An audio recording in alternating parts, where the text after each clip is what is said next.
8 years ago, we bought this house for 1.6 million euros. Today it's worth maybe 3 million, but during the time I paid like $250,000 just in interest. At the time when we bought a house, we had so low interest that we paid $1,500 or 1,500 euros, it's similar to dollars, every month just in interest. And that's nothing for a big house in Spain with a pool, yeah, everything you can imagine. And then the financial crash more or less has come. The interest rates has gone up, inflation has gone up, everything is super expensive, and at the peak we paid 5,000 euros per month just in interest. From 1.5k up to 5k, that's more than a 3x. We got stuck in the hamster wheel, and the problem with paying this money is that when you have a cash flow problem, when you spend so much money every month, you cannot longer take any risks. You don't want to take risks in your life, in your business, in your investments, nothing, because you need to make sure that your family is safe, that your family has a home, and kids in school. It's a lot of cost surrounding this.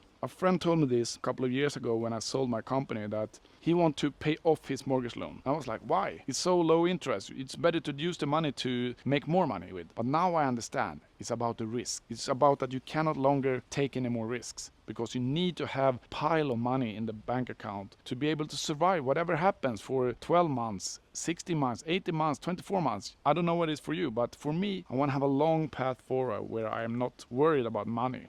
And in life and in business, to be able to make money, it's not about hard grinding. It's about being able to take risks. If you take risks to start a company, if you take risks to do whatever you want to do, spend time to learn a new skill, that's a risk.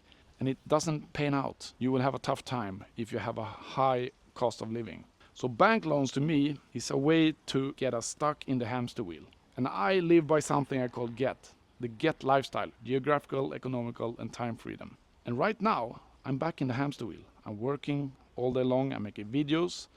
I'm building 2 companies at the same time. But before I had this high cost of living, I could just relax. I was traveling a lot. I worked, absolutely, but I didn't have to work as much, because I also had the opportunity to start my company 20 years ago that has got me to make a good living every month without having to work my ass off. But make sure you don't start to pile up these recurring costs that you cannot get out of. It's not easy to sell a house like this. It takes months, half a year, maybe 1 year, 2 years, and that's a problem.